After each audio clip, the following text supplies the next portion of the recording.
Stella, we simplify learning. Hello friends, moving charges and മാഗ്നറ്റിസത്തിൻ്റെ second video ക്ലാസ്സിലേക്ക് എല്ലാവർക്കും സ്വാഗതം. ഇവിടെയാണെങ്കിൽ നമ്മൾ പഠിക്കാൻ പോകുന്നത് NCERT-ലെ സെക്കൻഡ് ടോപ്പിക്കാണ് 4.2 magnetic force on a charged particle in an external magnetic field. നിങ്ങൾ നിങ്ങളുടെ NCERT തുറന്ന് നോക്കിയാൽ അവിടെ 4.2 എന്ന് പറയുന്നത് മാഗ്നറ്റിക് ഫോഴ്സ് എന്ന് മാത്രമേ എഴുതിയിട്ടുള്ളൂ.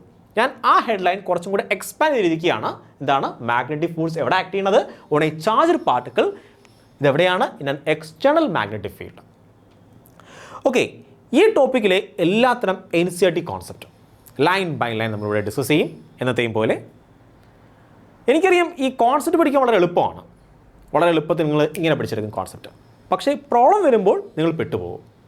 അപ്പോൾ പ്രോബ്ലം വരുമ്പോൾ നിങ്ങളുള്ള പ്രയാസം എന്ന് പറയുന്നത് ആ കോൺസെപ്റ്റ് എവിടെയാണ് യൂസ് ചെയ്യുന്നത് നിങ്ങൾക്ക് അറിയത്തില്ല, അല്ലെങ്കിൽ ആ ചെയ്യുമ്പോൾ തെറ്റിപ്പോകും. അപ്പോൾ ഒരു കോൺസെപ്റ്റിൽ ഉണ്ടാകുന്ന കോൺഫിഡൻസ് നിങ്ങൾക്ക് ചിലപ്പോൾ നഷ്ടപ്പെട്ടു പോകും.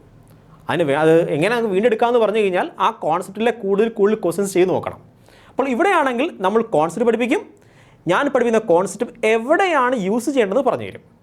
എന്നിട്ട് അതിൽ ക്വസ്റ്റ്യൻസ് പ്രാക്ടീസ് ചെയ്യും. അപ്പോൾ നിങ്ങൾക്ക് ആ ഒരു കോൺസെപ്റ്റിൽ ഉണ്ടാകുന്ന കോൺഫിഡൻസ് കൂടിക്കൊണ്ടിരിക്കും. സോ ഈ കോൺസെപ്റ്റ് നമ്മൾ ഈ ടോപ്പിക്ക് വളരെ ബേസിക് ലെവലിൽ നിന്നും, അതായത് NCERT ലെവലിൽ നിന്ന് തുടങ്ങി നീറ്റ് JEE ലെവൽ വരെ കൊണ്ടെത്തിക്കും. നിങ്ങളുടെ കോൺഫിഡൻസ് ലെവൽ നന്നായിട്ട് ബൂസ്റ്റ് ചെയ്തിട്ടേ നമ്മൾ ഈ വീഡിയോ വൈൻഡപ്പ് ചെയ്യുകയുള്ളൂ. സോ അധികം സമയം കളയുന്നില്ല, നമുക്ക് ടോപ്പിക്കിലേക്ക് വരാം. Magnetic force on a charged particle in an external magnetic field. അപ്പോൾ ഈ ടോപ്പിക് എന്താണ് പറഞ്ഞു തരുന്നത്? എൻ്റെ കയ്യിലൊരു എക്സ്റ്റേണൽ മാഗ്നറ്റിക് ഫീൽഡ് ഉണ്ട്, പുറത്തുനിന്നൊരു മാഗ്നറ്റിക് ഫീൽഡ് ഉണ്ട്. സോ ഇത് മാഗ്നറ്റിക് ഫീൽഡാണ്, പുറത്തുനിന്നൊരു മാഗ്നറ്റിക് ഫീൽഡാണ്. അത് യൂണിഫോം മാഗ്നറ്റിക് ഫീൽഡാണ്. എന്ത് മാഗ്നറ്റിക് ഫീൽഡാണ്? Uniform magnetic field. Uniform magnetic field എന്ന് പറയുന്നത് എന്താണെന്ന് അറിയാമോ? എല്ലാ ഭാഗത്തും മാഗ്നറ്റിക് ഫീൽഡ് ഇൻറ്റൻസിറ്റി ഒരുപോലെയാണെങ്കിൽ നമ്മൾ പറയും അത് യൂണിഫോം മാഗ്നറ്റിക് ഫീൽഡാണ്. സോ മാഗ്നറ്റിക് ഫീൽഡിൻ്റെ തീവ്രത എല്ലാ ഭാഗത്തും ഒരുപോലെയാണ്. എവിടെ എടുത്തു കഴിഞ്ഞാലും അവിടെ എല്ലാം തീവ്രത ഒരുപോലെയാണ്. നിങ്ങൾ നോക്കി, ഒരു ബാർ മാഗ്നറ്റ് എടുക്കാൻ പോവുകയാണ്. അതിൽ നോർത്ത് പോളുണ്ട്, സൗത്ത് പോളുണ്ട്. ഞാൻ ഇവിടെ ഒരു അയണിൻ്റെ പീസ് കൊണ്ടുവച്ചു. അങ്ങനെയെങ്കിൽ ഇത് ചാടി പിടിക്കുന്നത് എവിടെയായിരിക്കും? ഈ പോൾ അല്ലെങ്കിൽ ഇവിടെ അയണിൻ്റെ പീസ് കൊണ്ടുവച്ച് കഴിഞ്ഞാൽ ഇവിടെയായിരിക്കും. അതൊരിക്കലും ഇവിടെ ചാടി പിടിക്കത്തില്ല. കാരണം എന്താണ്? അവിടെയാണെങ്കിൽ മാഗ്നറ്റിക് ഫീൽഡ് ലൈൻസ് തിക്കാണ്, അടുക്കി വെച്ചിരിക്കുകയായിരിക്കും. നോക്ക്, മാഗ്നറ്റിക് ഫീൽഡ് ലൈൻസ് ഇങ്ങനെ വരയ്ക്കാം നമുക്ക്. ഇപ്പം നോർത്തിൽ നിന്നും സൗത്തിലേക്ക് മാഗ്നറ്റിക് ഫീൽഡ് ലൈൻസ് ഇങ്ങനെ പോയിക്കൊണ്ടിരിക്കുകയാണ്. നോക്കി, ഈ പോൾ റീജിയനിലാണെങ്കിൽ മാഗ്നറ്റിക് ഫീൽഡ് ലൈൻസിൻ്റെ എണ്ണം വളരെ കൂടുതലാണ്. ഇങ്ങോട്ട് പോകുന്നതനുസരിച്ച് ഇങ്ങോട്ടൊരു യൂണിറ്റ് ഏരിയ എടുക്കാൻ പോവുകയാണ്. ഞാൻ ഇവിടെ ഒരു യൂണിറ്റ് ഏരിയ എടുക്കാൻ പോവുകയാണ്. ഇവിടെ 2 മാഗ്നറ്റിക് ഫീൽഡ് ലൈൻസ് കടന്നുപോയി. പക്ഷേ ഇവിടെ യൂണിറ്റ് ഏരിയ എടുത്തു കഴിഞ്ഞാൽ അവിടെ ഒരു മാഗ്നറ്റിക് ഫീൽഡ് കടന്നു പോയുള്ളൂ. അതായത് മാഗ്നറ്റിക് ഫീൽഡ് ലൈൻസ് ഒരു യൂണിറ്റ് ഏരിയ എടുത്തു കഴിഞ്ഞാൽ നിങ്ങൾ എവിടെ ഒരു യൂണിറ്റ് ഏരിയ എടുത്തു കഴിഞ്ഞാലും അതിലൂടെ കടന്നു പോകുന്ന ഫീൽഡ് ലൈൻസിൻ്റെ എണ്ണം ഒരുപോലെ ആയിരിക്കും. പക്ഷേ ഇവിടെ ഒരുപോലെയാണോ? അല്ല, ഇവിടെ ഫീൽഡ് ലൈൻസിൻ്റെ എണ്ണം കൂടുതലാണ്, ഇവിടെ ഫീൽഡ് ലൈൻസിൻ്റെ എണ്ണം കുറവാണ്. അതുകൊണ്ട് ഇവിടെ സ്ട്രെങ്ത് കൂടുതലായിരിക്കും, മാഗ്നറ്റിക് ഫീൽഡിൻ്റെ ഇൻറ്റൻസിറ്റി കൂടുതലായിരിക്കും. അതുകൊണ്ടാണ് നമ്മുടെ ഈ അയൺ പാർട്ടിക്കിൾ ഇവിടെ ചാടി പിടിച്ചത്. പക്ഷേ ഇവിടെ ഇതിൻ്റെ ഫീൽഡാണ്, ഇത് യൂണിഫോം മാഗ്നറ്റിക് ഫീൽഡാണ്.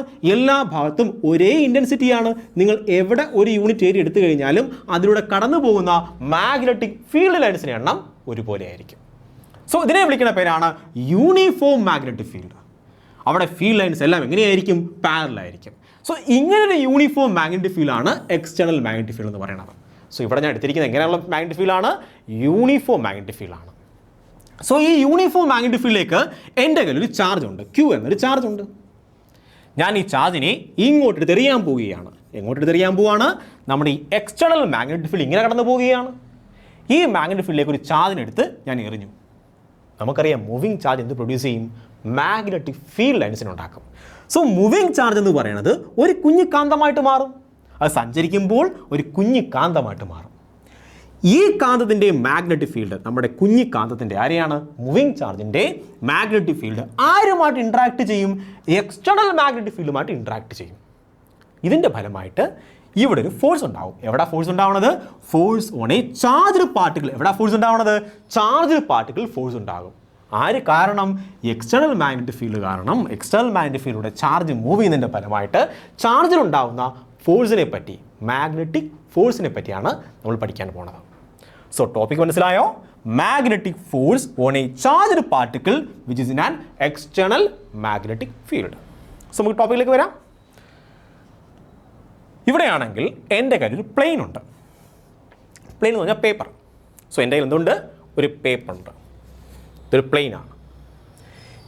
ഈ പ്ലെയിന് പുറത്തേക്കാണ് magnetic field, uniform magnetic field. ഇഷ്ടംപോലെ ഫീൽഡ് ലൈൻസ് ഉണ്ട്. ഞാൻ ഒരെണ്ണം മാത്രമേ വരച്ചുള്ളൂ. സോ ഇഷ്ടംപോലെ ഫീൽഡ് ലൈൻസ് എങ്ങനെ കടന്നു പോണേ?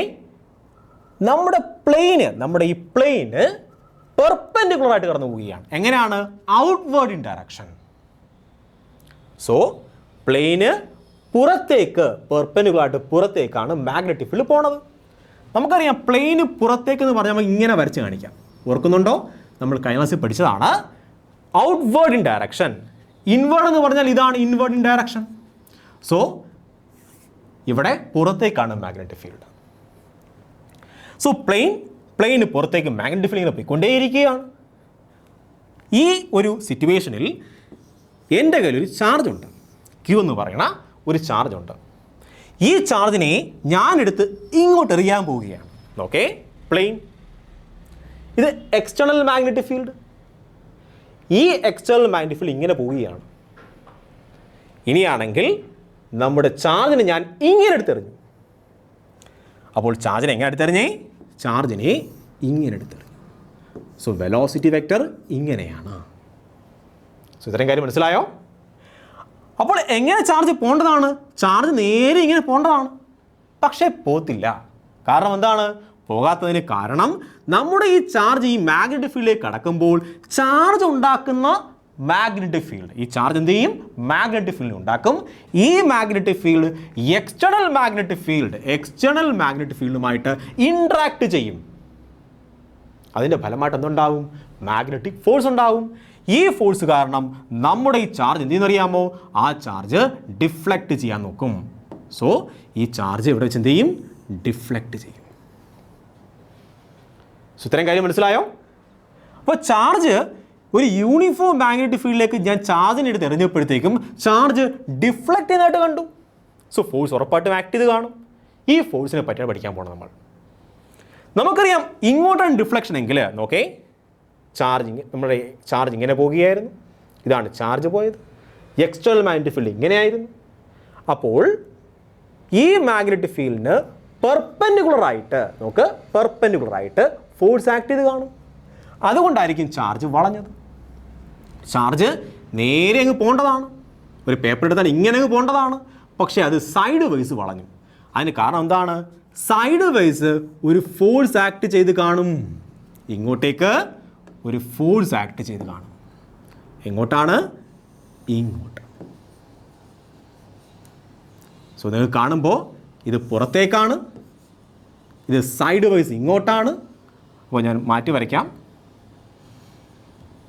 സോ നമ്മളുടെ മാഗ്നറ്റിക് ഫീൽഡ് എങ്ങോട്ട് ആക്ട് ചെയ്യുന്നത്? മാഗ്നറ്റിക് ഫീൽഡ് ആക്ട് ചെയ്യുന്നത് ഇങ്ങോട്ടായിരുന്നു. മാഗ്നറ്റിക് ഫീൽഡ് ഇങ്ങോട്ട് ആക്ട് ചെയ്യുന്നത്. ചാർജ് എന്ത് ചെയ്യും? ഇതാണ് ചാർജ് എന്ന് പറയുന്നത്. ചാർജ് എങ്ങോട്ടാണ് മൂവ് ചെയ്തത്? ചാർജ് ഇങ്ങോട്ടാണ് മൂവ് ചെയ്തത്. സോ ചാർജ് ഇങ്ങോട്ട് മൂവ് ചെയ്തു. അപ്പോൾ ഫോഴ്സ് എങ്ങോട്ട് ആക്ട് ചെയ്യണം? ഫോഴ്സ് ആക്ട് ചെയ്തത് ഇവിടുന്ന് ഇങ്ങോട്ടാണ്. ഇതാണ് ഫോഴ്സ് എഫ്. അതുകൊണ്ടാണ് ചാർജ് ഇങ്ങനെ ഡിഫ്ലക്റ്റ് ചെയ്തത്. ഈ കാര്യം മനസ്സിലായോ? സോ ഇവിടെയാണെങ്കിൽ ഫോഴ്സിന് മാഗ്നറ്റിക് ഫീൽഡ് നമ്മുടെ ആംഗിൾ എത്രയാണ്? ഫോഴ്സും മാഗ്നറ്റിക് ഫീൽഡ് ആംഗിൾ 90 ഡിഗ്രിയാണ്. ഇത് എക്സ് ആക്സ് ആണെങ്കിൽ ഇത് വൈ ആക്സ് ആണ്. എന്താണ്? ഇസഡ് ആക്സിസ് ആണ്. സോ വെലോസിറ്റി ഇസഡ് ആക്സിലാണ് ആക്ട് ചെയ്യുന്നത്. സോ ഇത്രയും കാര്യം മനസ്സിലായോ? ഇവിടെയാണെങ്കിൽ 3 തരം വെക്ടേഴ്സ് ഉണ്ട്. ഏതൊക്കെയാണ്? വെലോസിറ്റി വെക്ടർ, മറ്റൊരു വെക്ടർ ഏതാണ്? മാഗ്നറ്റിക് ഫീൽഡ് വെക്ടർ, മറ്റൊരു വെക്ടർ ഏതാണ്? Force vector. ഈ 3 വെക്ടറും മ്യൂച്വലി പെർപെൻഡിക്കുലർ ആണ്. വെക്ടറിൻ്റെ ഡയറക്ഷൻ പറയാനായിട്ട് നമുക്ക് പ്രധാനമായിട്ടും 3 നിയമങ്ങളുണ്ട്. നിങ്ങൾ +1 പഠിച്ചതാണ്. വെക്ടറിൻ്റെ ഡയറക്ഷൻ പറയുന്ന നിയമങ്ങൾ ഏതൊക്കെയാണ്? 1 right hand rule.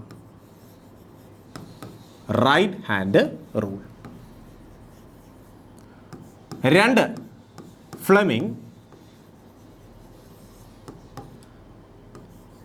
Left hand rule. 3 Maxwell screw rule. Screw rule. So നമുക്ക് പ്രധാനമായിട്ടും 3 നിയമങ്ങളുണ്ട്.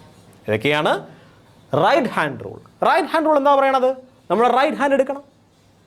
എന്നിട്ട് ഫസ്റ്റ് ചെയ്ത് വെക്ടർ കിടക്കുന്നത് ഞാൻ നോക്കുകയാണ്. ഫോർ എക്സാമ്പിൾ ഒരു ഇക്വേഷൻ എഴുതി കഴിഞ്ഞാൽ, ഈ ഒരു ഡയറക്ഷണൽ ഇക്വേഷൻ എഴുതി കഴിഞ്ഞാൽ വെക്ടർ എഫ് ഫോഴ്സ് വെക്ടർ എന്ന് പറയുന്നത് which is equal to Q into V cross B ആണ്. എന്താണ്? Q into V cross B ആണ്. ഇത് എങ്ങനെ കണ്ടെത്തിയത്? ഇത് എക്സ്പെരിമെൻ്റലി കണ്ടെത്തിയത്. ഈ ഇക്വേഷൻ എങ്ങനെ കണ്ടെത്തിയത്? എക്സ്പെരിമെൻ്റലിയാണ് കണ്ടെത്തിയത്. Vector F which is equal to Q into V cross B. അതായത് അവർ വെലോസിറ്റിയുടെ വാല്യൂ കൂട്ടി കാണും, അപ്പോൾ ഫോഴ്സിൻ്റെ വാല്യൂ കൂടി. ചാർജിൻ്റെ വാല്യൂ കൂട്ടി, അപ്പോൾ ഫോഴ്സിൻ്റെ വാല്യൂ കൂടി.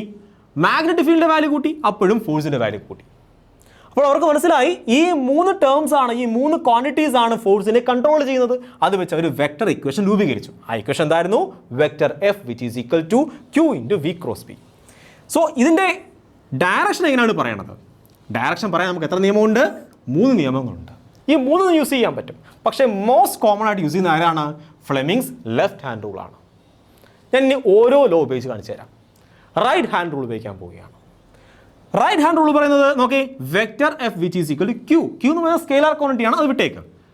V cross B, first vector ഏതാണ്? വി ആണ്. സെക്കൻഡ് വെക്ടർ ആരാണ്? ബി ആണ്. സോ ഫസ്റ്റ് വെക്ടറിൽ നിങ്ങളുടെ കൈ കൊണ്ട് വെക്കുക. ഏതാണ്? റൈറ്റ് ഹാൻഡിൻ്റെ കൈ കൊണ്ട് വെക്കുക. ഫസ്റ്റ് വെക്ടർ ഏതാണ്? വി ആണ്. ഞാൻ വിയിൽ കൈ കൊണ്ട് വെക്കാൻ പോവുകയാണ്. ഞാൻ വിയിൽ കൈ കൊണ്ട് വെച്ചു. ക്രോസ് ബി, ബി എങ്ങോട്ടാണ്? ബി ഇങ്ങോട്ടാണ്. ബിയിലേക്ക് കൈ മടക്കണം. കണ്ടോ? വി ക്രോസ് ബി, വിയിൽ നിന്നും ബിയിലോട്ട് കൈ മടക്കണം. അപ്പോൾ തമ്പ് എന്ത് കാണിക്കും? തമ്പ് നമ്മളുടെ ഫോഴ്സിൻ്റെ ഡയറക്ഷൻ കാണിക്കും. ശരിയല്ലേ? ഈ ഫോഴ്സ് എങ്ങോട്ടാണ്? ഇങ്ങോട്ടാണ്. സോ നമുക്ക് ഫോഴ്സിൻ്റെ ഡയറക്ഷനും കിട്ടിക്കഴിഞ്ഞു. ഇനിയാണെങ്കിൽ Fleming's left hand rule, left hand എടുക്കണം. അവിടെ നിങ്ങൾ ഈ 3 ഫിംഗേഴ്സ് മ്യൂച്വലി പെർപെൻഡിക്കുലറായിട്ട് പിടിക്കുക. അങ്ങനെയെങ്കിൽ അതിലെ മിഡിൽ ഫിംഗർ എന്തെങ്കിലും സൂചിപ്പിക്കുന്ന അറിയാമോ? മിഡിൽ ഫിംഗർ വെലോസിറ്റിയെ സൂചിപ്പിക്കും. 4 ഫിംഗർ ചൂണ്ടുവിരൽ അതിനെ സൂചിപ്പിക്കാൻ അറിയാമോ? അത് മാഗ്നറ്റിക് ഫീൽഡിനെ സൂചിപ്പിക്കും. അതുപോലെ തമ്പ് അതിനെ സൂചിപ്പിക്കും, അത് ഫോഴ്സിനെ സൂചിപ്പിക്കും. നമുക്ക് നോക്കാം ശരിയാണോ എന്ന്. വെലോസിറ്റി എങ്ങോട്ടാണ്? വെലോസിറ്റി മുകളിലോട്ടാണ്. സോ വെലോസിറ്റി ആരാണ്? 4 ഫിംഗർ ആണ്, മിഡിൽ ഫിംഗർ ആണ്, അത് മുകളിലേക്കാണ്. മാഗ്നറ്റിക് ഫീൽഡ് അതെങ്ങോട്ടാണ്? മാഗ്നറ്റിക് ഫീൽഡ് എന്നാൽ 4 ഫിംഗർ ആണ്, ചൂണ്ടുവിരലാണ്, അത് ഇങ്ങോട്ടാണ്. സോ ഫോഴ്സ് എങ്ങോട്ട് ആക്ട് ചെയ്യുന്നത്? അത് ഇങ്ങോട്ടാണ് ആക്ട് ചെയ്യുന്നത്. സോ നമുക്ക് എവിടെ ഉപയോഗിക്കാം? നമുക്ക് ഫ്ലെമിങ്സ് ലെഫ്റ്റ് ഹാൻഡ് റൂളും ഇവിടെ ഉപയോഗിക്കാം. അല്ലെങ്കിൽ നമുക്ക് മാക്സ്വെൽ സ്ക്രൂ റൂൾ ഉപയോഗിക്കാം, അതും വേണമെങ്കിൽ ഉപയോഗിക്കാം. സ്ക്രൂ റൂൾ പറയുന്നത് ഇങ്ങനെയാണ്. വി എന്ന വെക്ടർ ഇങ്ങനെയാണ്. ഇതാണ് വി എന്ന വെക്ടർ. സോ ഇവിടെ നമുക്ക് നോക്കാം. വി എന്ന വെക്ടർ ഇങ്ങനെയാണ്, ബി എന്ന വെക്ടർ ഇങ്ങനെയാണ്. സോ ഞാൻ സ്ക്രൂ എടുക്കാൻ പോവുകയാണ്. ഇത് സ്ക്രൂ ആണെന്ന് എഴുതുക. സോ സ്ക്രൂ ഇങ്ങനെ വെച്ചിട്ടുണ്ട്. വിയിൽ നിന്നും ബിയിലോട്ട് കറക്കണം. വി ക്രോസ് ബി, വിയിൽ നിന്നും ബിയിലോട്ട് കറക്കണം. കറക്ക്. ഈ സ്ക്രൂ എങ്ങോട്ടാണ് പോണേ? കറക്കുമ്പോൾ സ്ക്രൂ അകത്തോട്ടാണ് പോണത്. സോ ഇവിടെയും നമുക്ക് അകത്തേക്ക് ഡയറക്ഷൻ കിട്ടി. സോ നമുക്ക് ഈ 3 നിയമം എവിടെ ഉപയോഗിക്കാം? ഇവിടെ ഉപയോഗിക്കാം. സോ നമ്മൾ എന്താ പഠിച്ചത്? ഒരു ചാർജ് ഉണ്ട് എൻ്റെ കയ്യിൽ. ഇതൊരു ചാർജാണ്. ഈ ചാർജിനെ ഞാൻ എക്സ്റ്റേണൽ മാഗ്നറ്റിക് ഫീൽഡിൽ എടുത്ത് എറിയാൻ പോവുകയാണ്. എറിയുമ്പോൾ എന്ത് സംഭവിച്ചു? ഈ charge external magnetic field deflect ചെയ്തു. ചാർജ് ഇങ്ങനെ പോകേണ്ട ചാർജ് എന്ത് ചെയ്ത്? അത് പതുക്കെ ഡിഫ്ലക്റ്റ് ചെയ്തു. അതിന് കാരണം ഒരു ഫോഴ്സ് ആക്ട് ചെയ്തായിരിക്കാം. കാരണം മാഗ്നറ്റിക് ഫീൽഡ് ഇങ്ങനെയായിരുന്നു, ചാർജ് ഇങ്ങനെ പോയി, ഇങ്ങോട്ട് ഫോഴ്സ് ആക്ട് ചെയ്യും. അപ്പോൾ ഈ ഫോഴ്സിൻ്റെ മാഗ്നിറ്റ്യൂഡ് കിട്ടിക്കഴിഞ്ഞു. എന്തുവാണ്? F which is equal to V cross B, Q into V cross B.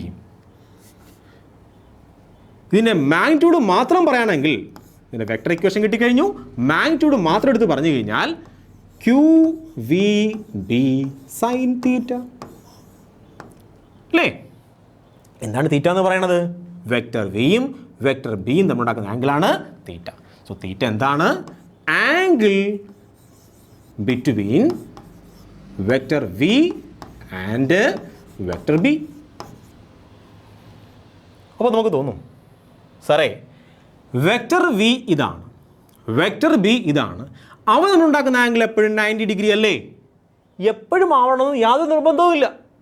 കാരണം ഈ ചാർജിനെ എടുത്തെറിഞ്ഞത് ഞാനാണ്. എനിക്ക് വേണമെങ്കിൽ ഏത് ഡയറക്ഷൻ എടുത്തെറിയാൻ കഴിയും. സോ എനിക്ക് വേണമെങ്കിൽ ഇങ്ങനെ എടുത്തെറിയാൻ കഴിയും. സോ ഞാൻ ഇങ്ങനെ എടുത്തെറിയാൻ പോവുകയാണ്. ബി ഇങ്ങനെയാണ്, വി ഇങ്ങനെയാണ്. ഇത് 90 അല്ല, തീറ്റയാണ്. പക്ഷെ ഫോഴ്സ് എങ്ങനെ ആക്ട് ചെയ്യും? ഈ വെക്ടറിനും പെർപെൻഡിക്കുലർ ആയിരിക്കും ആര്? ഫോഴ്സ്. അത് ഒരിക്കലും മാറത്തില്ല. ആര് മാറാം? ആംഗിൾ ചേഞ്ച് ചെയ്യാം. ഇനിയാണെങ്കിൽ നിങ്ങൾ ഈ ഇക്വേഷൻ ശ്രദ്ധിച്ച് നോക്കിക്കഴിഞ്ഞാൽ, ഈ ഒരു വെക്ടർ ഇക്വേഷൻ ശ്രദ്ധിച്ച് നോക്കിക്കഴിഞ്ഞാൽ നിങ്ങൾക്ക് മനസ്സിലാകും തീറ്റേൻ്റെ വാല്യൂ മാറുന്നതനുസരിച്ച് ആർക്ക് മാറ്റം ഉണ്ടാകും? ഫോഴ്സിന് മാറ്റം ഉണ്ടാകും. മാഗ്നറ്റിക് ഫോഴ്സ് മാറും. If theta which is equal to 0 degree, അതിൻ്റെ മീനിങ് എന്താണ്? അതിൻ്റെ മീനിങ് ഇത് നമ്മളുടെ മാഗ്നറ്റിക് ഫീൽഡാണ്. മാഗ്നറ്റിക് ഫീൽഡിന് പാരലായിട്ടാണ് ചാർജ് മൂവ് ചെയ്യുന്നത്. ആരും നമ്മളുണ്ടാക്കുന്ന ആംഗിൾ വിയും ബിയും നമ്മളുണ്ടാക്കുന്ന ആംഗിൾ തീറ്റൻ്റെ വാല്യൂ എന്താണ്? 0 ഡിഗ്രിയാണ്. അങ്ങനെയെങ്കിൽ മാഗ്നറ്റിക് ഫോഴ്സ് എത്രയായിരിക്കും? സൈൻ 0 എന്ന് പറയുന്നത് എന്താണ്? ക്യൂ വി ബി സൈൻ തീറ്റയ്ക്ക് വാല്യം സൈൻ 0. സൈൻ 0 എത്രയാണ്? അത് 0 ആണ്. സോ നമുക്ക് ആൻസർ കിട്ടും 0. അതുകൊണ്ട് ഇങ്ങനെയാണെങ്കിൽ ചാർജ് സ്ട്രെയിറ്റ് ലൈനിൽ പോകും, യൂണിഫോം മോഷനിൽ പോകും. ഫോഴ്സ് ആക്ട് ചെയ്യുന്നുണ്ടോ? ഇല്ല. ഡിഫ്ലക്റ്റ് ചെയ്യുമോ? ഇല്ല. അപ്പോൾ നമ്മുടെ ചാർജ് എക്സ്റ്റേണൽ മാഗ്നറ്റിക് ഫീൽഡ് പാരലായിട്ടോ അല്ലെങ്കിൽ ആൻറ്റി പാരലായിട്ടോ, തീറ്റൻ്റെ വാല്യൂ എത്രയാണെങ്കിൽ 180 ആണ് കരുതുക. സോ ഇതാണ് നമ്മളുടെ എക്സ്റ്റേണൽ മാഗ്നറ്റിക് ഫീൽഡ്. ഞാൻ ചാർജിനെ ഇവിടെ നിന്ന് ഇങ്ങോട്ട് എടുത്തെറിയാൻ പോവുകയാണ്. വെലോസിറ്റി ഇങ്ങോട്ടാണ്. അപ്പോൾ എന്ത് സംഭവിക്കും? അപ്പോഴും തീറ്റൻ്റെ വാല്യൂ എത്ര കിട്ടും? 180 ഡിഗ്രി കിട്ടും. ശരിയാണോ? വെലോസിറ്റി എങ്ങോട്ടാണ്? വെലോസിറ്റി ഇങ്ങോട്ടാണ്. ഫീൽഡ് ഇങ്ങോട്ടാണ്. ആംഗിൾ എത്രയാണ്? ആംഗിൾ 180 ആണ്. സോ വെലോസിറ്റി ഇങ്ങോട്ടും ഫീൽഡ് ഇങ്ങോട്ടുമാണെങ്കിൽ ആംഗിൾ എത്രയായിരിക്കും? 180 ഡിഗ്രി. സൈൻ 180 എത്രയാണ്? സൈൻ 180 0 ആണ്. അപ്പോഴും ഫോഴ്സിൻ്റെ വാല്യൂ 0 ആയിരിക്കും. സോ എവിടെയും തീറ്റേൻ്റെ value theta which is equal to 180 degree അല്ലെങ്കിൽ 0 ഡിഗ്രി ആണെങ്കിൽ ഫോഴ്സിൻ്റെ വാല്യൂ എത്രയായിരിക്കും? 0 ആയിരിക്കും. അതുകൊണ്ട് ചാർജ് എങ്ങനെ പോകും? യൂണിഫോം മോഷനിൽ സ്ട്രെയിറ്റ് ലൈനിൽ പോകും. അത് ഡിഫ്ലക്റ്റ് ചെയ്യുമോ? ഇല്ല. സോ നമുക്കത് മനസ്സിലായി. അപ്പോൾ നമുക്ക് ഇതിൻ്റെ കാര്യം മനസ്സിലായി. ഇവ നമ്മളുണ്ടാക്കുന്ന ആംഗിളാണ് തീറ്റ. ആ തീറ്റൻ്റെ വാല്യൂ മാറുന്നതനുസരിച്ച് ഫോഴ്സ് മാറും. ഫോഴ്സിൻ്റെ മിനിമം വാല്യൂ എപ്പോഴാണ് കിട്ടുന്നത്? ഫോഴ്സിൻ്റെ മിനിമം വാല്യൂ കിട്ടുന്നത് തീറ്റൻ്റെ വാല്യൂ 0 അല്ലെങ്കിൽ 180 ആകുമ്പോഴാണ്. ഇത് നമുക്ക് ചാർജിനെ നോക്കാം. ചാർജ് എന്ന് പറയുന്നത് ഒരു സ്കെയിലാർ ക്വാണ്ടിറ്റിയാണ്. ശരിയല്ലേ? അതിന് പോസിറ്റീവ് വാല്യൂ ഉണ്ട്, നെഗറ്റീവ് വാല്യൂ ഉണ്ട്. അടുത്ത വളരെ ഇമ്പോർട്ടൻറ്റ് കോൺസെപ്റ്റാണ് പറയാൻ പോണത്. ചാർജിന് എന്തൊക്കെ വാല്യൂ ഉണ്ട്?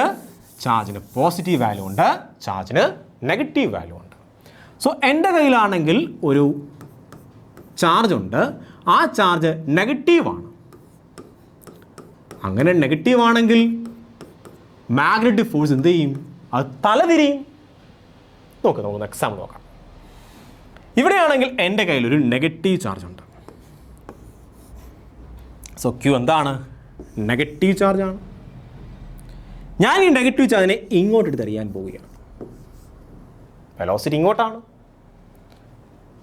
മാഗ്നറ്റിക് ഫീൽഡ് ഇതാണ്. മാഗ്നറ്റിക് ഫീൽഡ്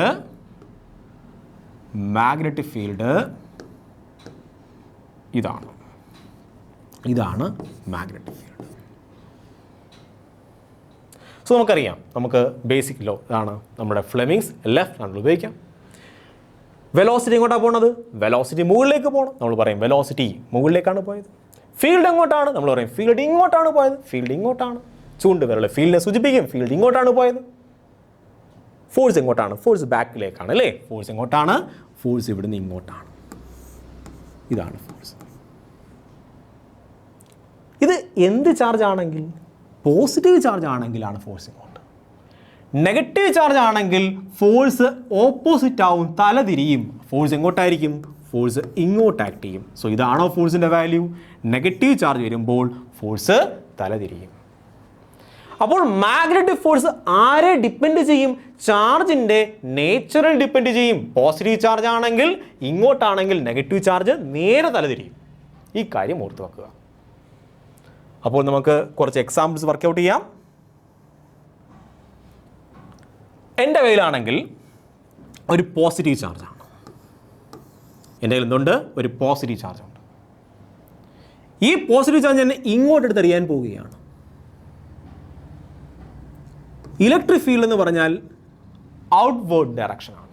കണ്ടോ, ഇലക്ട്രിക് ഫീൽഡ് എങ്ങനെ വരച്ച് കാണിക്കുന്നത്? എന്താണ്? ഔട്ട്വേർഡ് ഡയറക്ഷനാണ്. ഇലക്ട്രിക് ഫീൽഡ് ഇങ്ങോട്ടാണ്. സോ ഇലക്ട്രിക് ഫീൽഡ് എങ്ങോട്ടാണ്? നമ്മൾ ഫ്ലെമിങ്സിൻ്റെ ലെഫ്റ്റ് ഹാൻഡ് ഉപയോഗിക്കാൻ പോവുകയാണ്. ഇലക്ട്രിക് ഫീൽഡ് അല്ല, മാഗ്നറ്റിക് ഫീൽഡ്. മാഗ്നറ്റിക് ഫീൽഡ് എങ്ങോട്ടാണ്? മാഗ്നറ്റിക് ഫീൽഡ് പുറത്തേക്കാണ്. സോ മാഗ്നറ്റിക് ഫീൽഡ് പുറത്തേക്ക്. മാഗ്നറ്റിക് ഫീൽഡ് പുറത്തേക്ക്. വെലോസിറ്റി എങ്ങോട്ടാണ്? വെലോസിറ്റി അത് മുകളിലേക്ക്. ഫോഴ്സ് എങ്ങോട്ട് ആക്ട് ചെയ്യേണ്ടത്? അത് ഇങ്ങോട്ട്. ഫോഴ്സ് എങ്ങോട്ട് ആക്ട് ചെയ്യേണ്ടത്? ഫോഴ്സ് ഇങ്ങോട്ടാണ് ആക്ട് ചെയ്യേണ്ടത്. ഈ കാര്യം മനസ്സിലായല്ലോ? ഇനി ഇതിന് പകരം ഞാനാണെങ്കിൽ നെഗറ്റീവ് ചാർജ് എടുക്കാൻ പോവുകയാണ്. Negative charge. ഫീൽഡ് വീണ്ടും ഞാൻ ഔട്ട്വേർഡ് ഇൻ ഡയറക്ഷൻ. ഫീൽഡ് എങ്ങോട്ടാണ്? Outward in direction. വെലോസിറ്റി ഇങ്ങോട്ടാണ് വിചാരിച്ചു. വെലോസിറ്റി എങ്ങോട്ടാണ്? ഫീൽഡ് പുറത്തേക്കാണ്. Outward in direction. പ്ലെയിന് പുറത്തേക്കാണ് ഫീൽഡ് ആക്ട് ചെയ്യണത്. വെലോസിറ്റി ഇങ്ങോട്ടാണ്, മുകളിലേക്കാണ്. ഫോഴ്സ് എങ്ങോട്ട് ആക്ട് ചെയ്യേണ്ടത്? ഫോഴ്സ് ഇങ്ങോട്ടാണ് ആക്ട് ചെയ്യേണ്ടത്. പക്ഷേ നെഗറ്റീവ് ചാർജ് ആയതുകൊണ്ട് ഫോഴ്സ് ഇങ്ങോട്ടായിരിക്കും ആക്ട് ചെയ്യുന്നത്. നെഗറ്റീവ് ചാർജ് ആയതുകൊണ്ട് ഫോഴ്സ് ഇങ്ങോട്ടായിരിക്കും ആക്ട് ചെയ്യുന്നത്. ഇനി ഇവിടെ ഇങ്ങനെയും പറയാം, പോസിറ്റീവ് ചാർജ്. ഫീൽഡ് ഔട്ട്വേർഡ് അല്ല, പകരം ഇവിടെ ഇൻവേർഡ് ഇൻ ഡയറക്ഷൻ, അകത്തേക്കാണ് ഫീൽഡ്. സോ ഇത് പോസിറ്റീവ് ചാർജ് ആണ്.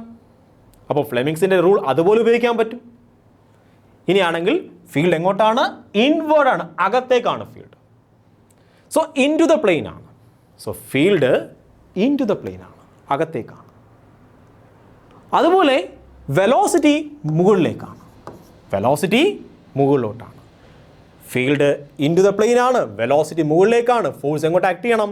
ഫോഴ്സ് ഇങ്ങോട്ട് ആക്ട് ചെയ്യും. സോ ഫോഴ്സ് ഇവിടെ ഇങ്ങോട്ട് ആക്ട് ചെയ്യും. ഇനി തലരിച്ച് പറഞ്ഞാലോ, നിങ്ങൾ ട്രൈ നോക്കേ. ഇത് നെഗറ്റീവാണ്, ഇത് ഇൻ ടു ദ പ്ലെയിൻ ആണ്, ഇത് മുകളിലേക്കാണ്. വീഡിയോ പോസ് ചെയ്യുക, ഒന്ന് ട്രൈ നോക്കേ. എങ്ങോട്ട് ഡയറക്ഷൻ കിട്ടും? ഡയറക്ഷൻ നിങ്ങൾക്ക് ഇങ്ങോട്ട് കിട്ടും. ഫോഴ്സ് ഇങ്ങോട്ട് കിട്ടും. നമുക്ക് നോക്കാം. സോ നമ്മൾ കൈയെടുത്തു. ഫീൽഡ് ഇൻവേർഡ് ആണ്. മാഗ്നറ്റിക് ഫീൽഡ് ഇൻവേർഡ് ആണ്. ഫോഴ്സ് എന്ന് പറയണത് ഫോഴ്സ് എന്ന് പറയുന്നത് എങ്ങനെയാണ്? വെലോസിറ്റി എങ്ങനെയാണ്? വെലോസിറ്റി മുകളിലോട്ടാണ്. അപ്പോൾ ഫോഴ്സ് എങ്ങോട്ട് ആക്ട് ചെയ്യേണ്ടത്? ഫോഴ്സ് ഇങ്ങോട്ടാണ് ആക്ട് ചെയ്യേണ്ടത്. പക്ഷേ നെഗറ്റീവ് ചാർജ് അല്ലേ, ഫോഴ്സ് നേരെ ഓപ്പോസിറ്റ് ആക്ട് ചെയ്യും. സോ നമുക്ക് എല്ലാ തരത്തിലുള്ള ഡയറക്ഷനും പറഞ്ഞു കഴിഞ്ഞു. സോ ഇതാണ് മാഗ്നറ്റിക് ഫോഴ്സിൻ്റെ ഡയറക്ഷൻ. അപ്പോൾ മാഗ്നറ്റിക് ഫോഴ്സിൻ്റെ ഡയറക്ഷൻ മനസ്സിലായി. F which is equal to QVB sine തീറ്റയാണ് എന്ത്? അതിൻ്റെ മാഗ്നിറ്റ്യൂഡ്. അതുപോലെ തന്നെ ഡയറക്ഷൻ മനസ്സിലായി. ഡയറക്ഷൻ മനസ്സിലാക്കാൻ നമുക്ക് 3 നിയമങ്ങളുണ്ട്. ഏതൊക്കെയാണ്? ഒന്ന് റൈറ്റ് ഹാൻഡ് തമ്പ് റൂൾ, അല്ലെങ്കിൽ ഫ്ലെമിങ്സ് ലെഫ്റ്റ് ഹാൻഡ് റൂൾ, അതുമല്ലെങ്കിൽ മാക്സ്വെൽ സ്ക്രൂ റൂൾ. ഈ 3 നിയമങ്ങളും നമുക്ക് ഉപയോഗിക്കാൻ കഴിയും. ഇനി നമുക്ക് മാഗ്നറ്റിക് ഫീൽഡിനെ പറ്റി നോക്കാം. സോ നമ്മൾ ഇതുവരെ മാഗ്നറ്റിക് ഫോഴ്സിനെ പറ്റിയാണ് കേട്ടത് അല്ലേ? അപ്പോൾ മാഗ്നറ്റിക് ഫോഴ്സിൻ്റെ ഇക്വേഷൻ നമുക്കറിയാം. എന്താണ്? F which is equal to QVB sin theta. Force maximum ആണെങ്കിൽ തീറ്റൻ്റെ വാല്യൂ എത്രയായിരിക്കും? തീറ്റൻ്റെ വാല്യൂ 90 ഡിഗ്രി ആയിരിക്കും. അപ്പോൾ സൈൻ തീറ്റ എത്രയായിട്ട് മാറും? സൈൻ തീറ്റ 1 ആയിട്ട് മാറും. So F which is equal to maximum force എടുത്തു കഴിഞ്ഞാൽ QVB എന്ന് കിട്ടും. മാക്സിമം ഫോഴ്സ് ആണ് അല്ലേ? തീറ്റൻ്റെ വാല്യൂ മാക്സിമം എവിടെ വരും? തീറ്റ 90 ഡിഗ്രി ആകുമ്പോൾ ഫോഴ്സ് മാക്സിമം ആകും. ഓക്കെ, എനിക്ക് മാഗ്നറ്റിക് ഫീൽഡ് ഇൻറ്റൻസിറ്റിയെ പറ്റി അറിയണം. ബിയെ പറ്റി എനിക്കറിയണം. സോ ഞാൻ ബി ഇവിടെ എടുക്കാൻ പോവാണ്. B which is equal to ബാക്കിയുള്ള ടേംസിന് ഇവിടെ കൊണ്ടുവന്നു F divide by q v. ഫോഴ്സിൻ്റെ യൂണിറ്റ് എനിക്കറിയാം അല്ലേ? ഫോഴ്സിൻ്റെ യൂണിറ്റ് എന്താണ്? ന്യൂട്ടൺ ആണ്. ഡിവൈഡ് ബൈ ചാർജിൻ്റെ യൂണിറ്റ് എന്താണ്? അത് കൂളോംബ് ആണ്. വെലോസിറ്റി ആണ്. വി എന്ന് പറഞ്ഞത് എന്താണ്? അത് വെലോസിറ്റി ആണ്. അതിൻ്റെ യൂണിറ്റ് ആണ് മീറ്റർ പെർ സെക്കൻഡ്. നോക്കി, ഇവിടെ coulomb per second. Charge divide by time എന്താ കുഞ്ഞുങ്ങളെ? അത് കറണ്ട് ആണ്. സോ കൂളോംബ് പെർ സെക്കൻഡ് പകരം നമുക്ക് എന്ത് പറയാം? ആംപിയർ എന്ന് പറഞ്ഞുകൂടെ? So coulomb per second charge divide by time which is equal to current ആണ്. സോ കറണ്ടിൻ്റെ യൂണിറ്റ് ഇവിടെ റീപ്ലേസ് ചെയ്യാം. നമ്മൾ പറയും newton per coulomb per second പകരം പറയും ampere metre. Newton per ampere metre. ഇതിന് മറ്റൊരു പേരുണ്ട്, അതാണ് ടെസ്ല. ടെസ്ല നമ്മളതിനെ ക്യാപിറ്റൽ ടി എന്ന് സൂചിപ്പിക്കും. സോ മാഗ്നറ്റിക് ഫീൽഡിന്റെ യൂണിറ്റ് എന്താണ്? ടെസ്ല. നമുക്കിന്റെ ഡയമെൻഷൻ നോക്കാം. ഫോഴ്സിന്റെ ഡയമെൻഷൻ എന്താണ്? mL(T⁻²) ആണ്. ഡിവൈഡ് ബൈ ചാർജ്, അതെന്താണ്? വേണ്ട, ഇവിടെ നമുക്ക് എടുക്കാം. ആംപിയർ. ആംപിയർ ഇതെന്താണ്? ലെങ്ത്. സോ ലെങ്തും ക്യാൻസലായി. സോ ഫോഴ്സിന്റെ ഡയമെൻഷൻ എഴുതി കഴിഞ്ഞു. ഫോഴ്സിന്റെ ഡയമെൻഷൻ എഴുതി, ആംപിയർ എഴുതി, മീറ്ററിന്റെ ഡയമെൻഷൻ എല്ലാണ്. എല്ലും ക്യാൻസലായി. ഇത് മുകളിൽ വരട്ടെ. mT⁻², A⁻−1. സോ ഇതാണ് മാഗ്നറ്റിക് ഫീൽഡ് ഇൻറ്റൻസിറ്റിയുടെ ഡയമെൻഷൻ. മാഗ്നറ്റിക് ഫീൽഡ് ഇൻറ്റൻസിറ്റി എന്ന് പറഞ്ഞാൽ ടെസ്ല എന്ന് പറഞ്ഞുണ്ടല്ലോ, മാഗ്നറ്റിക് ഫീൽഡ് ഇൻറ്റൻസിറ്റിയുടെ യൂണിറ്റ് ആണ് ടെസ്ല. ഈ ടെസ്ല ഒരു വലിയ യൂണിറ്റ് ആണ്. ഫോർ എക്സാമ്പിൾ, ഒരു ന്യൂട്രോൺ സ്റ്റാർ ഒക്കെ എടുത്തു കഴിഞ്ഞാൽ 10⁸ ടെസ്ലയ്ക്കാണ് ന്യൂട്രോൺ സ്റ്റാറിൻ്റെ മാഗ്നറ്റിക് ഫീൽഡ് ഡെൻസിറ്റി. നമ്മൾ വലിയൊരു ബാർമായിട്ട് വലിയൊരു ശക്തിയൊരു കാന്തം എടുത്തു കഴിഞ്ഞാൽ അത് 10⁻⁻² ഒക്കെ കിട്ടും, ടെസ്ല കിട്ടും. സോ ടെസ്ല ഒരു വലിയ യൂണിറ്റ് ആണ്. സാധാരണ പ്രാക്ടിക്കൽ കേസിൽ നമ്മൾ യൂണിറ്റ് പറയുന്നത് ഗോസ് എന്ന യൂണിറ്റ് ആണ്. ഗോസ് എന്ന് പറഞ്ഞ ഒരു ചെറിയ യൂണിറ്റ് ആണ്. 1 ഗോസ് എന്ന് പറയുന്നത് 10⁻⁻4 ടെസ്ലയാണ്. 1 ഗോസ് എന്ന് പറയുന്നത് 10⁻⁻4 ടെസ്ലയാണ്. പ്രാക്ടിക്കലി നമ്മൾ ഇതാണ് യൂസ് ചെയ്യുന്നത്, ഗോസ്. ഭൂമിയുടെയൊക്കെ മാഗ്നറ്റിക് ഫീൽഡ് പറയുന്നത് ഗോസിലാണ്. സോ നമ്മളത് എന്താണ് പഠിച്ചത്? ഇവിടെ നമ്മൾ പഠിച്ചത് മാഗ്നറ്റിക് ഫീൽഡിനെ പറ്റിയാണ്. മാഗ്നറ്റിക് ഫീൽഡിൻ്റെ യൂണിറ്റ്, ഡയമെൻഷൻ, അതുപോലെ ആ പഴയ കാലത്ത് അല്ലെങ്കിൽ ഇപ്പോൾ യൂസ് ചെയ്യുന്ന പ്രാക്ടിക്കൽ യൂണിറ്റ് എന്താണ്? ഇതാണ് ഗോസ്. സോ ഇതൊരു ബേസിക് കോൺസെപ്റ്റ് ആണ്. നമുക്കിനി അടുത്ത ടോപ്പിക്കിലേക്ക് പോകാം. ഇലക്ട്രോസ്റ്റാറ്റിക് ഫോഴ്സും മാഗ്നറ്റിക് ഫോഴ്സും തമ്മിലുള്ള കമ്പാരിസൺ. നമുക്കൊരു ഇലക്ട്രോസ്റ്റാറ്റിക് ഫോഴ്സ് എന്താണ്? ഇവിടെയാണെങ്കിൽ എൻ്റെ കയ്യിലൊരു ഇലക്ട്രിക് ഫീൽഡ് ഉണ്ട്. ഈ ഇലക്ട്രിക് ഫീൽഡ് ആണെങ്കിൽ ഞാനൊരു ചാർജ് വെക്കാൻ പോവുകയാണ്. ഉറപ്പായിട്ട് ഫോഴ്സ് ആക്ട് ചെയ്യും. ആ ഫോഴ്സ് എങ്ങനെ ആക്ട് ചെയ്യും? അതിന് ഇക്വേഷൻ എന്താണ്? നമ്മൾ നേരത്തെ പറഞ്ഞതാണ് QE. F=QE. പോസിറ്റീവ് ചാർജ് ആണെങ്കിൽ ഇലക്ട്രിക് ഫീൽഡ് എങ്ങോട്ടാണോ പോകുന്നത് അതിൻ്റെ സെയിം ഡയറക്ഷൻ ഫോഴ്സ് ആക്ട് ചെയ്യും. അല്ല, നെഗറ്റീവ് ചാർജ് ആണെങ്കിൽ ഇലക്ട്രിക് ഫീൽഡിന് ഓപ്പോസിറ്റ് ആയിരിക്കും ചാർജ് മൂവ് ചെയ്യുന്നത്. ശരിയല്ലേ? ഓക്കെ, വെക്റ്റർ ഇയും എഫും സെയിം ഡയറക്ഷൻ ആണ് എപ്പോഴാണെങ്കിൽ പോസിറ്റീവ് ചാർജ് ആണെങ്കിൽ. നെഗറ്റീവ് ചാർജ് ആണെങ്കിൽ vector F which is -E, അതായത് ഇലക്ട്രിക് ഫീൽഡിന് ഓപ്പോസിറ്റ് ആണ് ആര് സഞ്ചരിക്കുന്നത്? ചാർജ് സഞ്ചരിക്കുന്നത്. ഓക്കെ, ഇനി മാഗ്നറ്റിക് ഫോഴ്സ് ആണെങ്കിലോ? മാഗ്നറ്റിക് ഫോഴ്സ് ആണെങ്കിൽ മാഗ്നറ്റിക് ഫോഴ്സും മാഗ്നറ്റിക് ഫീൽഡും എങ്ങനെയായിരിക്കും? മ്യൂച്വലി പെർപെൻഡിക്കുലർ ആയിരിക്കും. ഇവിടെ എങ്ങനെയാണ്? പാരലൽ അല്ലെങ്കിൽ ആൻറ്റി പാരലൽ ആണ്. ഇവിടെ എങ്ങനെയായിരിക്കും? മ്യൂച്വലി അല്ലെങ്കിൽ പെർപെൻഡിക്കുലർ ആയിരിക്കും. 90 ഡിഗ്രി ആയിരിക്കും എപ്പോഴും. സോ ഇതൊരു കമ്പാരിസൺ ആണ്. 2, ഇവിടെയാണെങ്കിൽ നമ്മുടെ ചാർജ് ഉറപ്പായിട്ടും ഈ ഇലക്ട്രിക് ഫീൽഡ് ഉറപ്പായിട്ട് ഈ ചാർജിലേക്ക് വർക്ക് ചെയ്തിരിക്കും. കാര്യം എന്താണ്? ഈ ചാർജ് അനങ്ങാതിരിക്കുകയാണ്. ഇലക്ട്രിക് ഫീൽഡ് ഇങ്ങനെ കൊടുക്കുകയാണ്. ഇലക്ട്രിക് ഫീൽഡ് ഉറപ്പായും ഈ ചാർജിനെ മൂവ് ചെയ്യിക്കും. എങ്ങനെ മൂവ് ചെയ്യിക്കും? ഒന്നുകിൽ ഇങ്ങോട്ട് മൂവ് ചെയ്യിക്കും, അല്ലെങ്കിൽ ഇങ്ങോട്ട് മൂവ് ചെയ്യിക്കും. ആംഗിൾ എത്രയാണ്? ഒന്നുകിൽ 0 ഡിഗ്രി അല്ലെങ്കിൽ 180 ഡിഗ്രി. നമുക്കറിയാം വർക്കിൻ്റെ ഇക്വേഷൻ എന്താണ്? Work which is equal to F(s) cos θ ആണ്. θ 0 ആണെങ്കിലോ? θ 0 ആണെങ്കിൽ നമ്മൾ പറയും Fs ആണ് വർക്കിൻ്റെ വാല്യൂ. തീറ്റൻ്റെ വാല്യൂ 0 ഡിഗ്രി ആണെങ്കിൽ. അല്ല 180 ആണെങ്കിലോ? വർക്കിൻ്റെ വാല്യൂ -Fs ആയിരിക്കും. എപ്പോൾ? തീറ്റൻ്റെ വാല്യൂ 180 ഡിഗ്രി ആണെങ്കിൽ. സോ ഉറപ്പായിട്ടും എവിടെ വർക്ക് ചെയ്യും? ഇലക്ട്രിക് ഫീൽഡ് ചാർജിൽ വർക്ക് ചെയ്തിരിക്കും. പക്ഷെ മാഗ്നറ്റിക് ഫീൽഡിന് ചാർജിൽ വർക്ക് ചെയ്യാൻ കഴിയുമോ? നമുക്ക് നോക്കാം. ഇവിടെയാണെങ്കിൽ എൻ്റെ കയ്യിലൊരു മാഗ്നറ്റിക് ഫീൽഡ് ഉണ്ട്. മാഗ്നറ്റിക് ഫീൽഡ് ഇങ്ങനെയാണ്. ഇങ്ങോട്ടാണ് മാഗ്നറ്റിക് ഫീൽഡ്. എൻ്റെ കയ്യിൽ ചാർജ് ഉണ്ട്, Q എന്ന ചാർജ് ഉണ്ട്. ഈ ചാർജിനെടുത്ത് ഞാൻ ഇങ്ങോട്ട് എറിയാൻ പോവുകയാണ്. പോസിറ്റീവ് ചാർജാണ്, ഞാൻ ഇങ്ങോട്ട് എടുത്തെറിഞ്ഞു. V ഇങ്ങനെയാണ്. സോ ഫീൽഡ് ഇങ്ങോട്ടാണ്, വെലോസിറ്റി ഇങ്ങോട്ടാണ്. ഫോഴ്സ് എങ്ങോട്ട് ആക്ട് ചെയ്യും? ഫോഴ്സ് ഇങ്ങോട്ട് ആക്ട് ചെയ്യും. ഫോഴ്സ് എങ്ങോട്ട് ആക്ട് ചെയ്യും? ഫോഴ്സ് ഇങ്ങോട്ട് ആക്ട് ചെയ്യും. ബാക്കിലേക്ക് ആക്ട് ചെയ്യും. കാര്യം മനസ്സിലായോ? ഫോഴ്സ് ബാക്കിലേക്ക് ആക്ട് ചെയ്യും. അതായത് വെലോസിറ്റി അഥവാ ഡിസ്പ്ലേസ്മെൻറ്റ് അല്ലെങ്കിൽ വെലോസിറ്റിയും ഫോഴ്സും തമ്മിലുണ്ടാക്കുന്ന ആംഗിൾ എത്രയാണ്? 90 degree. So W which is equal to F S cos തീറ്റയാണ്. തീറ്റൻ്റെ വാല്യൂ എത്രയാണ്? 90 ഡിഗ്രി ആണ്. അപ്പോൾ വർക്കിൻ്റെ വാല്യൂ എത്രയായിരിക്കും? F S cos 90. കോസ് 90 എത്ര കുഞ്ഞുങ്ങളെ? 0. സോ വർക്ക് ചെയ്യത്തില്ല. ആര്? മാഗ്നറ്റിക് ഫീൽഡ് ചാർജിൽ, മൂവിങ് ചാർജിൽ ഒരിക്കലും വർക്ക് ചെയ്യുകയില്ല. വർക്ക് ചെയ്തില്ലെങ്കിൽ, മാഗ്നറ്റിക് ഫീൽഡ് എക്സ്ട്രാ വർക്ക് കൊടുക്കാൻ കഴിഞ്ഞില്ലെങ്കിൽ ചാർജിൻ്റെ എനർജി മാറുമോ? ഇല്ല. സോ കൈനറ്റിക് എനർജി ഇവിടെ എന്തായിരിക്കും? കോൺസ്റ്റന്റ്. അത് മാറുമോ? ഇല്ല. മൊമെന്റം, വെലോസിറ്റി മാറുമോ? ഇല്ല. യൂണിഫോം വെലോസിറ്റി പോയിക്കൊണ്ടിരിക്കുകയാണ് അല്ലേ? അല്ലെങ്കിൽ സർക്കുലർ മോഷൻ ആയിരിക്കും, പിന്നെ പഠിക്കാം. പക്ഷെ വെലോസിറ്റിയുടെ മാഗ്നിറ്റ്യൂഡ് ചേഞ്ച് ആയിട്ടില്ല. വെലോസിറ്റി ഡയറക്ഷൻ മാറുമായിരിക്കും, പക്ഷെ ആര് മാറത്തില്ല? മാഗ്നിറ്റ്യൂഡ് മാറത്തില്ല. സോ മൊമെന്റത്തിന്റെ മാഗ്നിറ്റ്യൂഡ് എന്തായിരിക്കും? അതും ഒരു കോൺസ്റ്റന്റ് ആയിരിക്കും. എന്തൊക്കെ പറഞ്ഞേ? ഒരു ചാർജ് മാഗ്നറ്റിക് ഫീൽഡിൽ മൂവ് ചെയ്യുമ്പോൾ മാഗ്നറ്റിക് ഫീൽഡ് ഒരിക്കലും ചാർജിൽ എന്ത് സാധ്യമല്ല? വർക്ക് ചെയ്യാൻ സാധ്യമല്ല, വർക്ക് ചെയ്യുകയില്ല. അതുകൊണ്ട് അതിൻ്റെ കൈനറ്റിക് എനർജി കൂടുകയില്ല. കൈനറ്റിക് എനർജിയുടെ വാല്യൂ എപ്പോഴും ഒരു കോൺസ്റ്റന്റ് ആയിരിക്കും. പക്ഷെ ഇവിടെയാണെങ്കിലോ കൈനറ്റിക് എനർജി കൂടാം കുറയാം, കൈനറ്റിക് എനർജി ചേഞ്ച് ചെയ്യും. എവിടെയാണെങ്കിൽ ഇലക്ട്രിക് ഫീൽഡ് ആണെങ്കിൽ ഇലക്ട്രിക് ഫീൽഡ് ചാർജിലേക്ക് വർക്ക് ചെയ്യും, കൈനറ്റിക് എനർജി, പൊട്ടൻഷ്യൽ എനർജിയൊക്കെ മാറും. പക്ഷെ ഇവിടെയാണെങ്കിൽ കൈനറ്റിക് എനർജി എന്തായിരിക്കും? കോൺസ്റ്റന്റ്. എനർജി കോൺസ്റ്റന്റ് ആയിരിക്കും. കാരണം എന്താണ്? അതിലേക്ക് വർക്ക് ചെയ്യാൻ ആർക്ക് കഴിയത്തില്ല? മാഗ്നറ്റിക് ഫീൽഡ് കഴിയത്തില്ല. വർക്ക് ചെയ്താലേ എനർജി കൂടത്തുള്ളൂ. അപ്പോൾ എനർജി കോൺസ്റ്റന്റ് ആയിരിക്കും. അതുപോലെ വെലോസിറ്റി ഡയറക്ഷൻ ചേഞ്ച് ചെയ്യും. ഫോഴ്സ് കൊടുക്കുന്നതിന്റെ ഫലമായിട്ട് വെലോസിറ്റിയുടെ ഡയറക്ഷൻ ചേഞ്ച് ചെയ്യും, പക്ഷെ മാഗ്നിറ്റ്യൂഡ് ചേഞ്ച് ചെയ്യത്തില്ല. നമുക്കറിയാം മൊമെന്റത്തിന്റെ ഇക്വേഷൻ എന്താണ്? Momentum which is equal to mass into velocity ആണ്.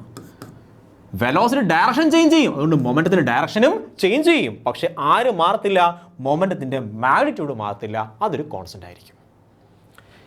ഇനിയാണെങ്കിൽ ഇവിടെ നോക്കിക്കഴിഞ്ഞാൽ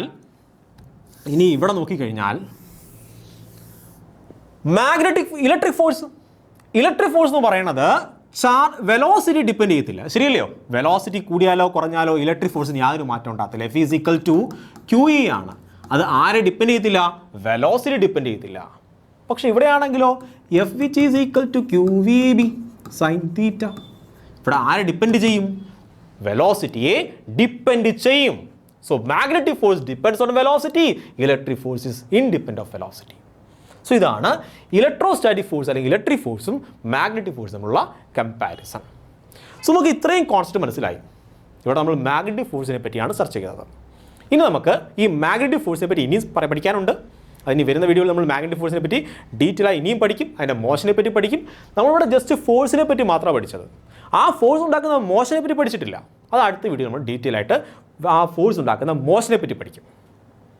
ഇനിയാണ് നമുക്ക് ഈ ഫോഴ്സിൻ്റെ പ്രോബ്ലം വർക്ക് ചെയ്യാം. സോ പ്രോബ്ലം വർക്ക് ചെയ്യുമ്പോഴാണ് വ്യത്യസ്ത കോൺസെപ്റ്റ് വരുന്നത്. ആ കോൺസെപ്റ്റ് എവിടെയാണ് അപ്ലൈ ചെയ്യാൻ പറ്റുന്നത് നോക്കാം. സോ നമുക്കിനി പ്രോബ്ലംസിലേക്ക് പോകാം. നമ്മളാകെ ഒരു ഇക്വേഷൻ പഠിച്ചോളൂ അല്ലേ? നമ്മൾ പഠിച്ച ഇക്വേഷൻ എന്താണ്? F which is equal to Q into V cross P. ഇതായിരുന്നു നമ്മൾ പഠിച്ച ഇമ്പോർട്ടൻ്റ് ഇക്വേഷൻ. ഈ ഇക്വേഷൻ വെച്ചുള്ള പ്രോബ്ലംസ് ആണ് നമ്മൾ ചെയ്യാൻ പോണത്. നമുക്ക് ഫസ്റ്റ് ക്വസ്റ്റ്യനിലേക്ക് പോകാം. A charged particle is inside a magnetic field B which is equal to 10 I cap minus 6 J cap into 10 raised to minus 4 Tesla. So എൻ്റെ ചാർജ്ഡ് പാർട്ടിക്കിൾ ഉണ്ട്, എൻ്റെ കുഞ്ഞൻ ചാർജ് ഇരിപ്പുണ്ട്, Q എന്ന ഒരു കുഞ്ഞൻ ചാർജ് ഇരിപ്പുണ്ട്. അത് എവിടെ ആയിരിക്കുന്നത്? ഒരു മാഗ്നറ്റിക് ഫീൽഡ് ആയിരിക്കുന്നത്. ആ മാഗ്നറ്റിക് ഫീൽഡിൻ്റെ വാല്യൂ തന്നിട്ടുണ്ട് അല്ലേ? എത്രയാണ് തന്നേക്കുന്നത്? 10 I cap minus 6 J cap into 10 raised to minus 4 Tesla. The acceleration of this charged particle is given by ഇതിൻ്റെ ആക്സലറേഷൻ്റെ വാല്യൂ ഉണ്ട്. നമുക്ക് വെലോസിറ്റി അല്ല തന്നിരിക്കുന്ന ആക്സലറേഷൻ ആണല്ലേ? 3 I cap plus x j cap. X എന്ന് പറയുന്നത് അൺനോൺ ആണ്. അത്ര എന്താണ്? Metre per second square.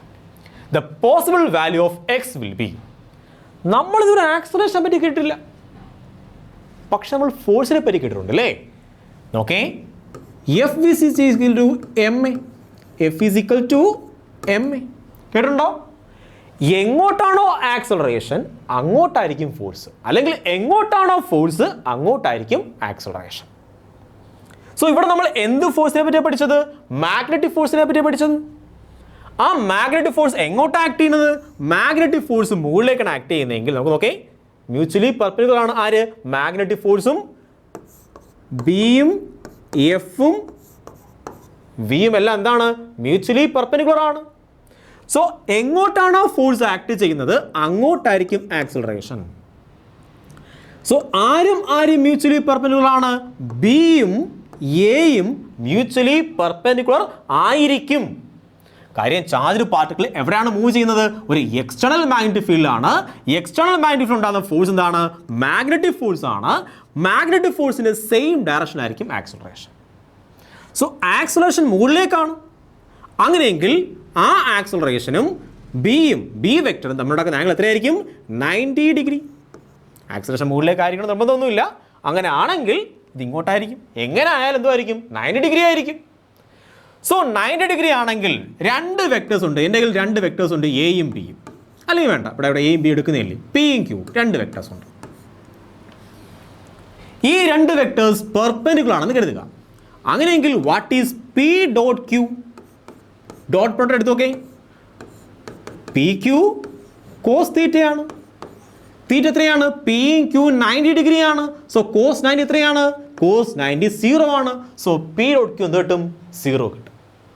അപ്പോൾ നമുക്ക് മനസ്സിലായി രണ്ട് വെക്ടേഴ്സ് മ്യൂച്വലി പെർപെൻഡിക്കുലർ ആണെന്ന് കണ്ടു കഴിഞ്ഞാൽ അവരുടെ ഡോട്ട് പ്രോഡക്റ്റ് എത്രയായിരിക്കും? 0 ആയിരിക്കും. സോ ഈ കോൺസെപ്റ്റ് മനസ്സിലായോ? നമ്മൾ എവിടെ പഠിച്ചതാണ്?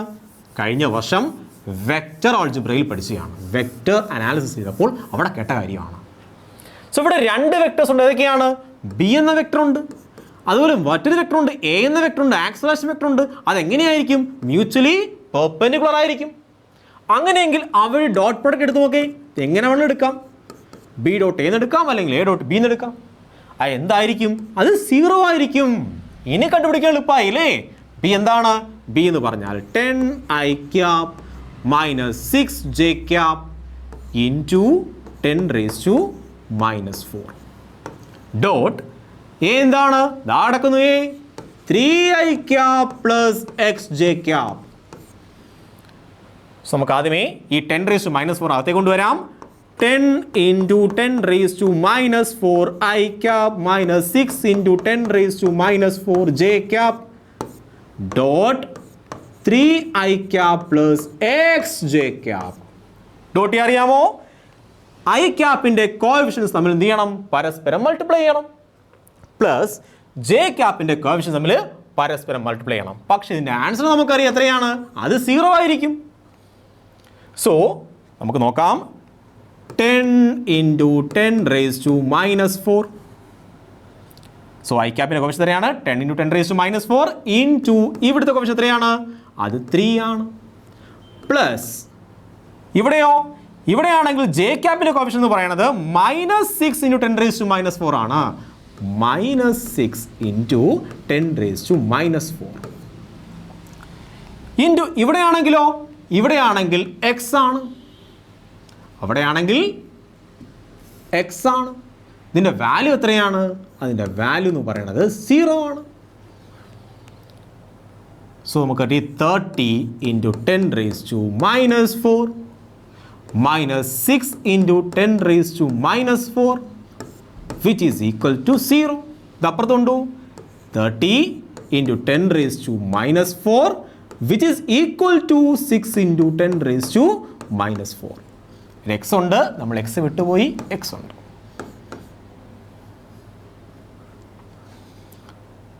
സോ 10⁻⁻⁴ 10⁻⁻⁴ ക്യാൻസൽ ആയി. So X which is equal to 30/6 എത്ര കിട്ടും? 5. ആൻസർ എത്രയാണ്? +5. സോ ഇങ്ങനെയാണ് ഈ ക്വസ്റ്റ്യൻ സോൾവ് ചെയ്യുന്നത്. നമുക്കിനി അടുത്ത ക്വസ്റ്റ്യനിലേക്ക് പോകാം. A charge Q which is equal to -4 microcoulomb. Micro എന്ന് പറഞ്ഞാൽ എന്താ കുഞ്ഞുങ്ങളെ? 10⁻⁻6 ആണ്. സോ ചാർജിൻ്റെ വാല്യൂ എത്രയാണ്? 10⁻⁻6. സോറി, ചാർജിൻ്റെ വാല്യൂ എത്രയാണ്? -4 ഇൻറ്റു 10⁻⁻6 കൂളോംബ് ആണ്. Has an instantaneous velocity v which is equal to, അതിനൊരു വെലോസിറ്റി വെക്ടർ ഉണ്ട്, v which is equal to 2i cap minus 3j cap plus 4k cap into 10⁻⁻6 meter per second in uniform magnetic field B which is equal to 2i cap plus 5j cap minus 3k cap into 10⁻⁻2 Tesla. Find the force on the charge. നോക്കേ, ഇവിടെ ഒരു charge particle ഉണ്ട്, അത് B എന്ന ഒരു external magnetic field V എന്ന വെലോസിറ്റിയിൽ move ചെയ്യുകയാണ്. അങ്ങനെയെങ്കിൽ എന്ത് കണ്ടുപിടിക്കണം? ഫോഴ്സിൻ്റെ വാല്യൂ കണ്ടുപിടിക്കണം. ഇക്വേഷൻ നമുക്ക് അറിയാമല്ലോ, Q × V × B. നിങ്ങൾ ഈ കണക്ക് ചെയ്യുമ്പോൾ ശ്രദ്ധിക്കണം, ഈ പവർ ആണെങ്കിൽ വെക്ടർ പ്രോഡക്റ്റ് ചെയ്യാൻ നേരത്ത് ഈ പവർ എടുക്കരുത്, ലാസ്റ്റ് പവർ എടുത്താൽ മതി. സോ നമ്മൾ V × B കണ്ടുപിടിക്കാൻ പോവാണ്. IJK ക്രോസ് പ്രൊഡക്റ്റ് അറിയാമല്ലോ. ആദ്യം ആരാ കിടക്കുന്നേ? Vector V. സോ വെക്ടർ വിയുടെ കാര്യം എടുത്തെഴുതാൻ പോവാണ്. വെക്ടർ V ആണിത്, അത് 2, ഐൻ്റെ കോഫിഷ്യൻ 2 ആണ്, ജെയിൻ്റെ കോഫിഷ്യൻ -3 ആണ്, കെയിൻ്റെ കോഫിഷ്യൻ 1 ആണ്. ഇനി B ആണെങ്കിലോ 2 ആണ്, ഇവിടെ 5 ആണ്, ഇവിടെ -3 ആണ്. സോ നമുക്ക് ക്രോസ് ചെയ്യാൻ പോവാണ്. നമ്മളിനി ക്രോസ് ചെയ്യാൻ പോവുകയാണ്. എങ്ങനെയാണ് ക്രോസ് ചെയ്യുന്നേ? സോ ഐ ക്യാപ്പ് നമ്മൾ അതുപോലെ എഴുതി, ഐ ക്യാപ്പ് എഴുതി. അപ്പോൾ ഈ 2 റോയും കോളവും വിട്ട് കളഞ്ഞു. ഇപ്പോൾ 9 കിട്ടി. 9 - 5 - j ക്യാപ്പ്, ഇത് വെട്ടിക്കളഞ്ഞു. ബാക്കി കിട്ടി -6, ബാക്കി കിട്ടി -2 പ്ലസ് k ക്യാപ്പ്, ഇത് വെട്ടിപ്പോയി. കിട്ടുന്നത് 10 -6. സോ ക്രോസ് പ്രോഡക്റ്റ് എല്ലാവർക്കും ചെയ്യാൻ അറിയാമെന്ന് പ്രതീക്ഷിക്കുന്നു. ഐ ക്യാപ്പ് ഇത് 4 കിട്ടും, -j ഇത് -8 കിട്ടും, പ്ലസ് k ഇത് 16 കിട്ടും. സോ നമുക്ക് ആൻസർ കിട്ടി 4i ക്യാപ്പ് മൈനസ് പ്ലസ് ആവും 8j cap plus 16k cap. So ഇതാണ് V × B. നമ്മൾ പവർ എടുത്തിട്ടില്ല, പവർ കിടപ്പുണ്ട്, ഇനി എടുക്കാനുണ്ടത്. സോ V × B കണ്ടുപിടിച്ചു. നമുക്ക് എന്താ കണ്ടുപിടിക്കേണ്ടത്? ഫോഴ്സ് ആണ് കണ്ടുപിടിക്കേണ്ടത്. Q × V × B ആണ് കണ്ടുപിടിക്കേണ്ടത്. V × B ഇതാ നടക്കുന്നു. സോ Q എത്രയാണ്? അത് -4 ആണ്. -4 × 10⁻⁻6 ആണ് Qൻ്റെ വാല്യൂ. ഇൻറ്റു V × B എന്താണ്? ഇതാ നടക്കുന്നു V × B. 4i cap plus 8j cap plus 16k cap. ഇനി പവർ എടുക്കണമല്ലോ. എത്രയാണ്? 10⁻6 ഉണ്ട്, അതുപോലെ 10⁻2 ഉണ്ട്. ഈ 10⁻6ഉം ഈ 10⁻6ഉം ഇത് വെട്ടിപ്പോയി. ബാക്കി എത്ര കിട്ടി നമുക്ക്? ബാക്കി നമുക്ക് കിട്ടി ആൻസർ. നമ്മുടെ ആൻസർ എത്രയാണ്? നമ്മുടെ ആൻസർ ആണ് ഈ മൈനസ് ഇവിടെ കിടക്കട്ടെ, vector F which is equal to minus ഇവിടെ കിടക്കട്ടെ, കിടന്നു. ഈ 4 അകത്തോട്ട് പോകും, 16 ഐ ക്യാപ്പ്. 4 വരുമ്പോൾ പ്ലസ് 32 ജെ ക്യാപ്പ്. ഇത്തവത്തിൽ വരുമ്പോൾ 4 × 16 64 കെ ക്യാപ്പ്. ഇനി പവർ എത്രയാണ്? 10⁻². അത്ര എന്താണ് കുഞ്ഞുങ്ങളെ? യൂണിറ്റ് എന്താണ്? ഫോഴ്സ് ആണ്. യൂണിറ്റ് ന്യൂട്ടനാണ്. സോ ഇങ്ങനെയാണ് ഈ ക്വസ്റ്റ്യൻ ആൻസർ ചെയ്യുന്നത്. സാധാരണ എന്താണ് നമ്മുടെ ക്രോസ് പ്രൊഡക്റ്റ് ചെക്ക് ചെയ്യുന്ന ഒരു ഇക്വേഷനാണ്, ഒരു ക്വസ്റ്റ്യനാണ്. സോ ഇങ്ങനെ ധാരാളം ക്വസ്റ്റ്യൻസ് ഉണ്ട്. ഇനി വീഡിയോ ലെങ്തി ആയി പോകും ഇനി ക്വസ്റ്റ്യൻ ചെയ്ത് കഴിഞ്ഞാൽ. സോ കൂടുതൽ കോൺസെപ്റ്റുകൾ അടുത്ത വീഡിയോയിൽ ഉൾക്കൊള്ളിക്കുന്നതായിരിക്കും. ഞാൻ ഈ വീഡിയോയുടെ വൈൻഡപ്പ് ചെയ്യാൻ പോവുകയാണ്. So have a nice study. By.